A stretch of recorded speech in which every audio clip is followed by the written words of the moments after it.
तो बीजेपी प्रवक्ता Pradeep Sinha press conference कर रहे हैं, आपको सीधे ले चलते हैं। और आम जन अपने आप को असुरक्षित महसूस करते हैं, तो उसको लेकर भारतीय जनता पार्टी ने कई दफे सरकार को सदन में भी घेरा और सड़क से भी हमने प्रश्न किए। प्रदेश कार्यालय में प्रेस ब्रीफिंग के माध्यम से भी सरकार को सचेत करने की कोशिश की गई कि जो अपराधी तत्व आज हावी हो चुके हैं और गाये बगाए जिस तरह से आदिवासी युवतियों के साथ, दलित युवतियों के साथ बलात्कार की घटनाएं बढ़ी हैं, 7,000 से ज़्यादा अगर रेप के केसेस हों, एनसीआरबी का डेटा ये कह रहे हैं। भारतीय जनता पार्टी अपनी ओर से आरोप नहीं लगा रही है, तो निश्चित रूप से किसी भी सरकार के लिए चिंता का विषय होना चाहिए था कि बहन बेटियों की सम्मान की बात करने वाली सरकार अगर इस मसले पर चुप्पी साधे बैठे रहे और कहीं ना कहीं जो फास्ट ट्रैक कोर्ट का एक कंसेप्ट है उसको हम अगर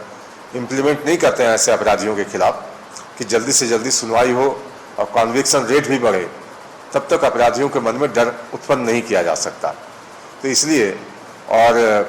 एक जो चरित्र रहा है इस इंडिया अलायंस का कि जिस तरह से ये महिलाओं को टारगेट करते हैं, जो आज एक बयान आया है इरफान अंसारी का कि कल नॉमिनेशन के पश्चात जो उन्होंने कहा सीता सोरेन को लेकर, न सिर्फ घोर आपत्तिजनक है बल्कि उनकी मानसिकता को दिखाता है कि औरतों के बारे, लड़कियों के बारे उसकी मानसिकता क्या है, वो क्या सोचते हैं।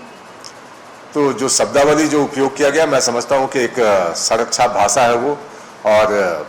इस तरह की भाषा वही लोग इस्तेमाल करेंगे जिनके संस्कार उस तरह के हों। तो भारतीय जनता पार्टी मानती है कि एक तो झारखंड मुक्ति मोर्चा को उनके खिलाफ कार्रवाई करनी चाहिए, साथ साथ चुनाव आयोग को भी इस बयान का संज्ञान लेते हुए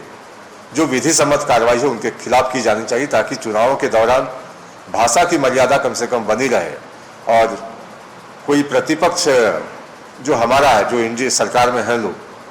अगर इस तरह की भाषा का इस्तेमाल करेंगे तो हमारे कार्यकर्ताओं से फिर वो शालीनता वाली व्यवहार की अपेक्षा भी ना करें, क्योंकि आप अगर किसी को उकसाने की कोशिश करेंगे तो हमारे कार्यकर्ताओं ने कोई चूड़ी नहीं पहन रखी है, माकूल जवाब देंगे, सड़क में भी देंगे, जनता के बीच देंगे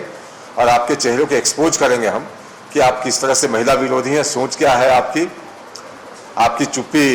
किसी विशेष वर्ग से आने के बाद किस तरह से घिग्गी बन जाती है आपकी। तो कहीं ना कहीं प्रश्न के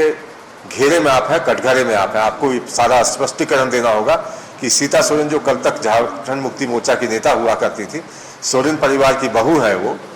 तो उनके लिए जिस अपमानजनक शब्द का इस्तेमाल किया गया, क्या सोरेन परिवार इरफान अंसारी की इस बयान का खंडन करेगी या उनको रिप्रीमांड करेगी, कांग्रेस पार्टी के प्रति अपनी आपत्ति दर्ज करा के उनको इस भाषा के लिए कहीं ना कहीं मैं समझता हूँ कि संदेश देने की आवश्यकता है, ताकि महिलाओं का सम्मान सुरक्षित रहे, महिलाओं के प्रति जो आदर का भाव समाज में विद्यमान है उसको कोई अगर डेंट करने की कोशिश करता है तो उसके खिलाफ सख्त कार्रवाई की जानी चाहिए। बस इतना ही विषय था आप सबों के बीच। हो गया।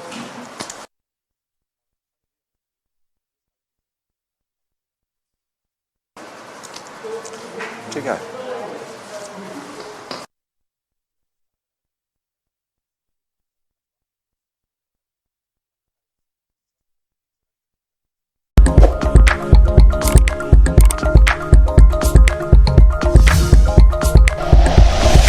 Like and share videos, subscribe करें हमारा चैनल और प्रेस करें बेल आइकॉन। न्यूज़ 11 भारत, सच है तो दिखेगा।